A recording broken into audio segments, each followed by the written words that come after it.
Well, it's 9 o'clock, so we're going to start. And a very warm welcome to everyone on day two of the fifth annual ProPASS meeting. My name is Mark Hamer. I'm from UCL and also on the leadership team of ProPASS. Before I whet your appetites with today's program, I just wanted to reflect a little bit about ProPASS. And I can't help going back to our first annual meeting, which was held in Copenhagen, hosted by Andreas Holzmann 5 years ago.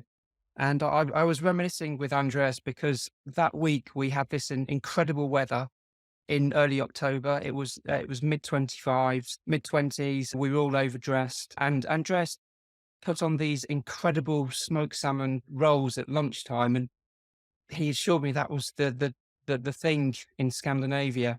But the biggest take home for me was the sheer enthusiasm around ProPASS and the will to really make it work. And I think huge credit must go to Emmanuel Stamatakis for his fantastic leadership over the last 5 years. And he's really managed to keep the momentum going from those early days. And this is not a normal project. We've discovered over the last 5 years there are many moving parts to ProPASS. And I think that the big challenge is how you piece those parts together. And if you manage to solve the puzzle, you end up with a really fantastic project that's capable of answering some of the really big and tough questions in our field. And I think to date we've done well. We've pieced together quite a lot of those parts of the puzzle, but we still certainly have some big challenges remaining. And that's really what makes ProPASS an exciting project to be involved with. So I was particularly excited to see our very first major scientific outputs presented yesterday by Joe and Matthew. And if you missed it, Matthew Hamadi from Sydney presented some very interesting data looking at dose response curves for different types of activity in relation to some cardiometabolic health markers. And following on from that, Joe Blodgett from UCL, using the same pooled data resource, took a slightly different approach, looking at the 24-hour composition. And she showed some very interesting data on how replacing certain activities with others resulted in different effects on cardiometabolic health factors. And she also showed us this hierarchy of movement. So looking ahead to today then, and today's really taking a slightly different approach. We're trying to look into the future of the whole wearables field. And I've stolen this slide from Manos because I think it captures what we want to do today really nicely. We're really trying to sort of explore not necessarily the gap, but the sort of interface between these two areas, the commercial wearables and the research grade wearables. So today you're going to hear a lot. All the speakers today are going to somehow be tapping into this topic. So I'm not going to run through the whole program because I'm sure you've all looked at it. But our keynote today is from Robert Hall. If you haven't listened to Robert speak, he's an extremely engaging speaker and he really is at the cutting edge of the commercial wearables issue. So I would just like to thank all the speakers for their time today. And I would like to say that I hope you enjoy your morning and get a lot out of it. If you are on social media, please remember to hashtag us at ProPASS Conference 20. And I'm now going to hand over to Professor Lauren Sherrar, who's going to chair the first session. Thank you, Mark. Apologies, something's just happening on my screen. So welcome everyone. As Mark said, my name is Lauren Sherrar. I'm from Loughborough University in the United Kingdom. So we've got two amazing presentations that forms the first session today. Before I provide a few introductions, just a few housekeeping items. So like yesterday, please use the question and answer function to send through any of the great questions that you might have. You can post them anonymously or with your name. So what we'll do is we'll do the two presentations And then at the end, we'll take the questions and I will say those verbally to the two speakers. So the two speakers that we have today, and Mark has provided a nice introduction to probably both of them. The first one is Manos Stamatakis. The title of his presentation will be Expansion of ProPASS to Wrist Wearables. Now, Manos obviously very key to ProPASS. He's Professor of Physical Activity and Population Health, but also the chair of the ProPASS Leadership Group. The second presentation will be by Matthew Hamadi.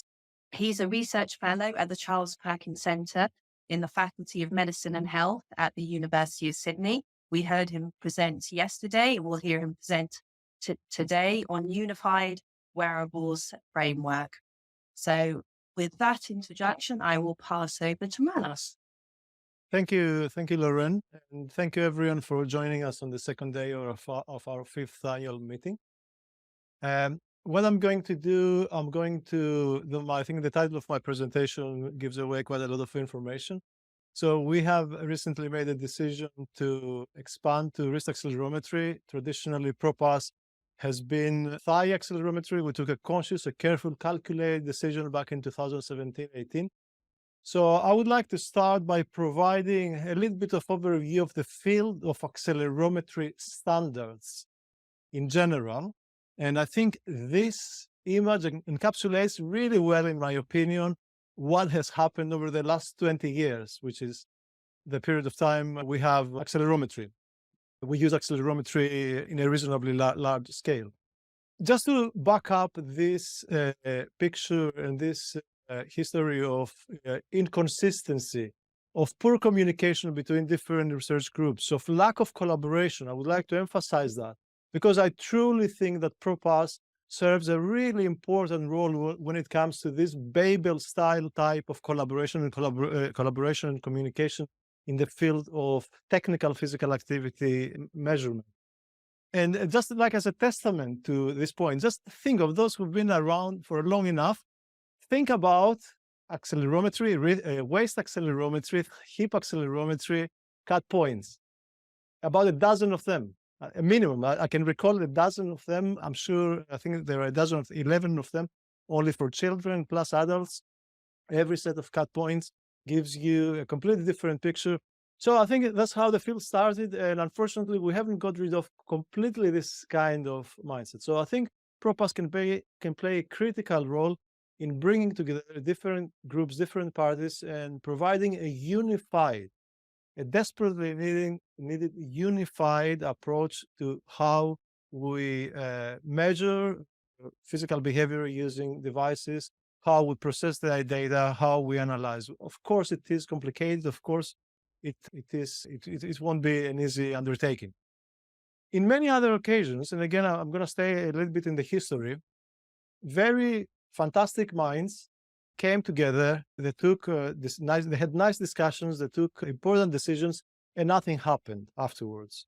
Some of you may have been involved in the initiative that was published. It was the actual meetings and the discussions part, if I remember well, of the 2012 ISPAC Congress in Sydney.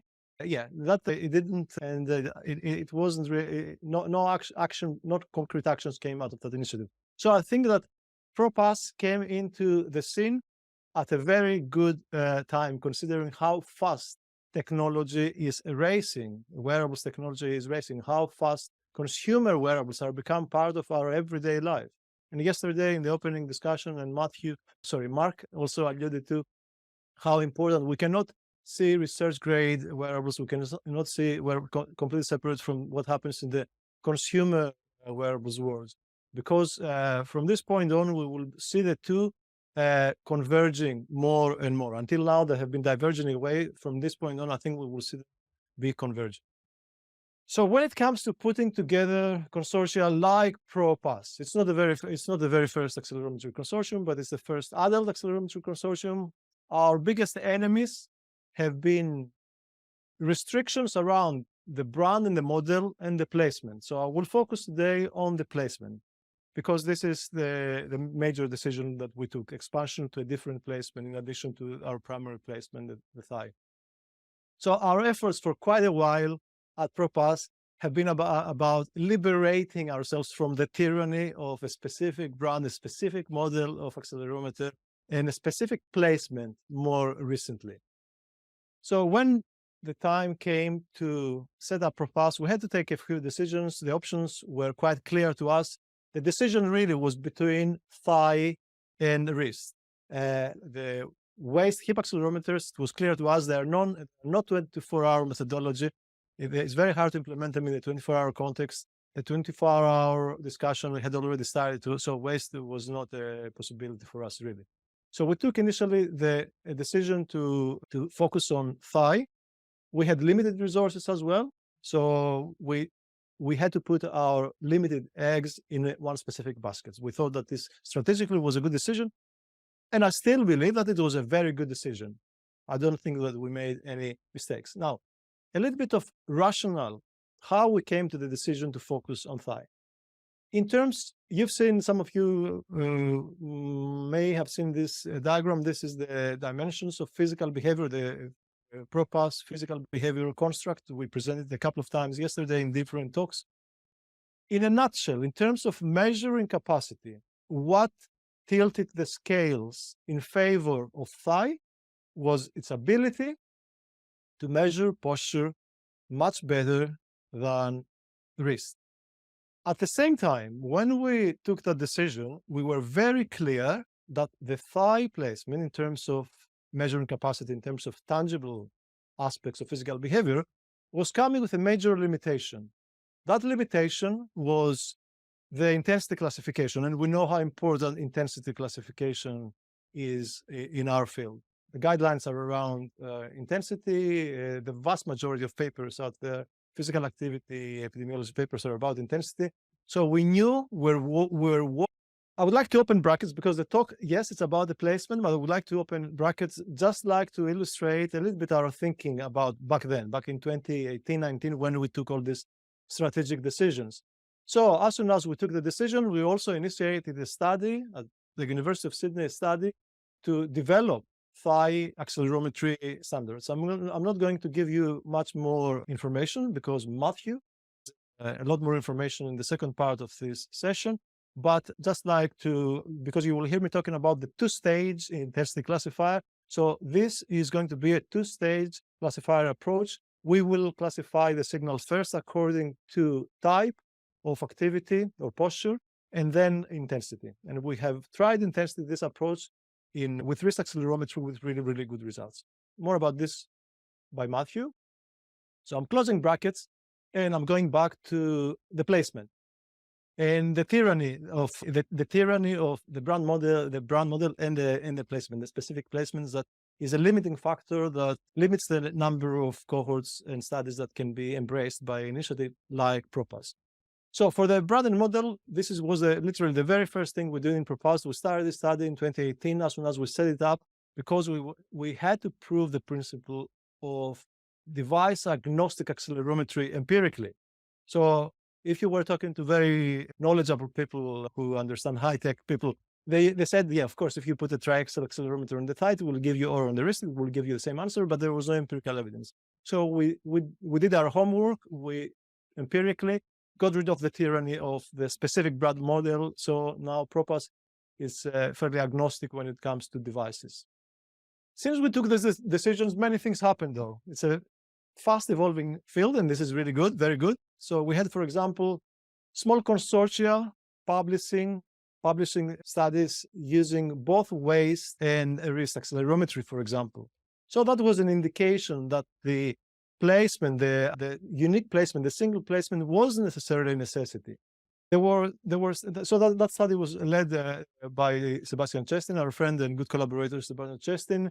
A really exciting paper came a year later by Aidan Doherty's group. Fantastic paper. I love it because this is the paper that brought compositional data analysis to the masses. This paper made it mainstream, made it understandable. It was a beautiful paper, really easy to understand, complex concepts and ideas. And also, as far as I remember, it was the first big paper that used machine learning-based model to classify intensity, this time with wrist data. So we started thinking, something is going on here. Did we make the right decision to focus only on thigh, acknowledging that the UK Biobank is by far the largest, by far the largest resource out there? So we followed up, we concentrated with Matthew's help and leadership. Matthew played a critical role in my group. We developed another two-stage wrist classifier. So it was clear by that point that we were very friendly to the idea of wrist accelerometry, and we could see that the tangible advantages that thigh accelerometry had only 3 years before that, perhaps they start somehow evaporating. They were not necessarily there. So we published a number of studies, recent studies with this two-stage risk classifier. Our studies are focused specifically on intensity, and in particular at the upper end of the intensity spectrum, particular vigorous intensity in short bursts. So it was clear that ProPASS was already embracing wrist accelerometry, and one of these 5 papers that were led by us in Sydney, the one before the last was a ProPASS collaboration, not ProPASS resource, ProPASS collaboration paper. So we took the decision and we reconsidered the decision last year. In the meantime, we had the excellent review led by Richard, the methodological review, another paper that I believe it will become a seminal paper in the field of wearables or accelerometry or whatever you call it, where we could say that in terms of the feasibility, and by feasibility, I mean which method gives you the most complete data set. We want 24 hours, we want the full 7 days. And it's true that the wrist method still has a competitive advantage. The advantage, in my opinion, is relatively small, though. So I think wrist and waist both provide acceptable completedness when it comes to wear times, if not anything else. But we have to acknowledge that sometimes this could be part of the decision which way we will go, whether we will go with wrist or with thigh. That wrist still provides some advantage when it comes to wear times and feasibility, because it's very acceptable, it's very normal for most people to wear a watch, because wrist devices feel like wearing a watch.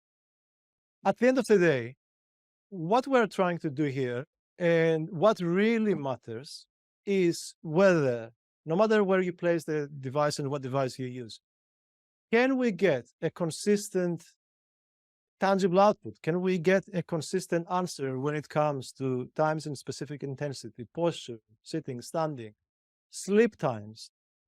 So our thinking in ProPASS is about making what Galileo Galilei said, making what is not measurable, making it measurable somehow.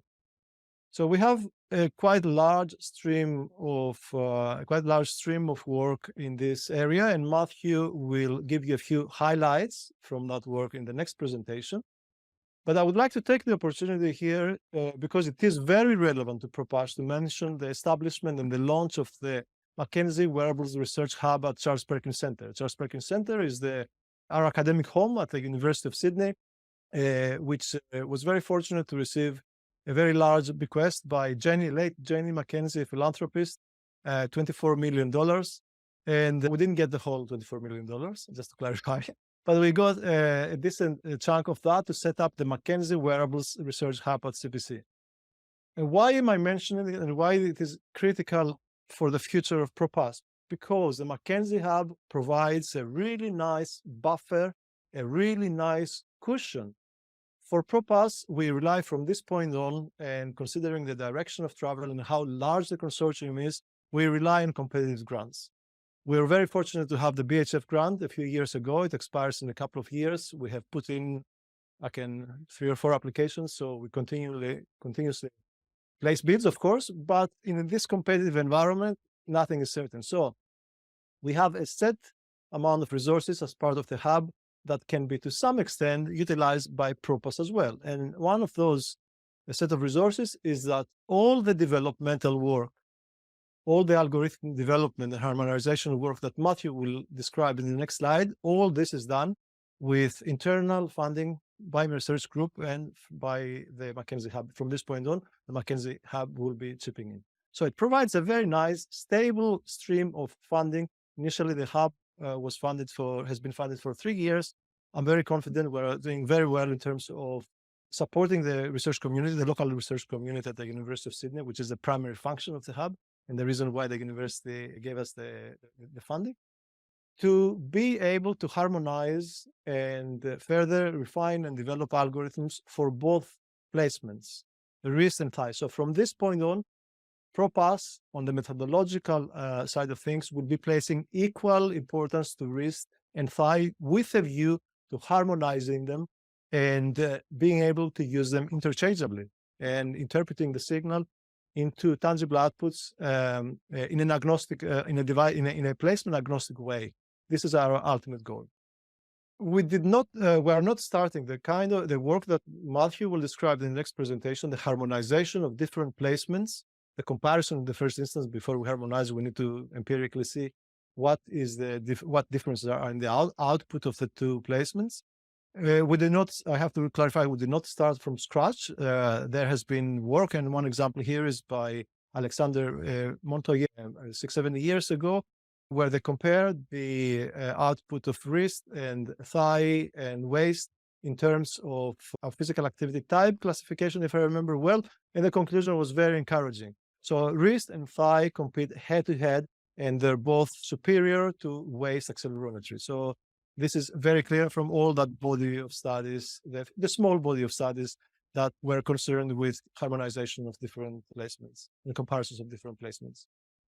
So the work, again, now I'm introducing Matthew's presentation because the work that Matthew will be describing fall under the ProPASS's unified wearables framework, which is pretty much what I've already described. It's our efforts to be able to develop standards which will be hopefully adopted by other researchers within our field and outside the field towards the unified framework to be used in research.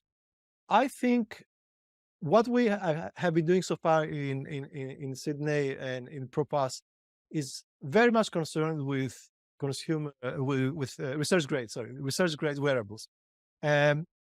I think that in the years to come, we will be converging to consumer wearables as well. We will start testing consumer wearables, how they perform in comparison with research grade wearables as well, because we know now that consumer grade wearables will be used. I'm not sure when and how it's going to happen. I'm very convinced that they will be used in physical activity epidemiology sooner or later. They will start being used at scale. The All of Us study, in the American study, it's a small cohort of 6,000-7,000, which was published in Nature Medicine last year. I think this is the first. This is indicative of the climate. I think the journals and the publishers will be a lot more open to consumer wearables being used in epidemiological studies. So what will happen to ProPASS in terms of its size if we embrace fully, when we are ready to fully embrace wrist accelerometry? It will grow by a lot. The chances are that it will grow by a lot, using data from Richard's very nice review, the methodological accelerometry review. We identified 22 different cohorts, 175,000 participants. I have to mention that the UK Biobank is about 2/3 of that. So the UK Biobank is a clear outlier in the field of accelerometry in general. I don't know if we will ever see another size of this size, another study of this size using research wearables, perhaps with consumer wearables. But UK Biobank dominates the landscape, clearly dominates the landscape. If I remember well, the second largest accelerometry study is the hand cohort, 32,000. So quite a large gap. Where we are with all this expansion and embracing the cohorts, we haven't contacted a single wrist cohort yet, because the reality is that we need to do a lot of preparation. This is not going to be a smaller undertaking. So we're working very hard in this area, several streams of work. We're preparing, but we are not ready for at least 6 to 9 months. We're not ready to start inviting cohorts because the expansion will have huge resource implications. And ideally, we can make steady progress, slow but steady progress, using the Mackenzie Hub resources, other resources, small funds here and there, the valuable time that all our collaborators and our working group leaders are putting.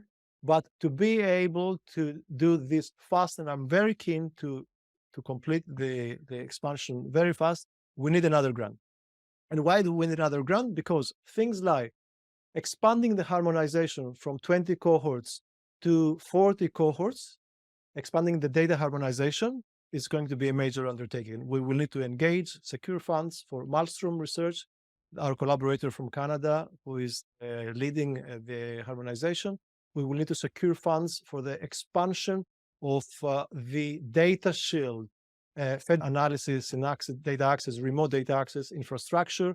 And just that those are those two things off the top of my head. And of course, do not underestimate the amount of time and effort building a network, an additional network of studies. It took us 7 years to engage with 20 studies, Thai studies. So with another 20 studies, I hope it will take us less, but building the network and nurturing that network. It's not about building, is nurturing it, making it part of ProPASS.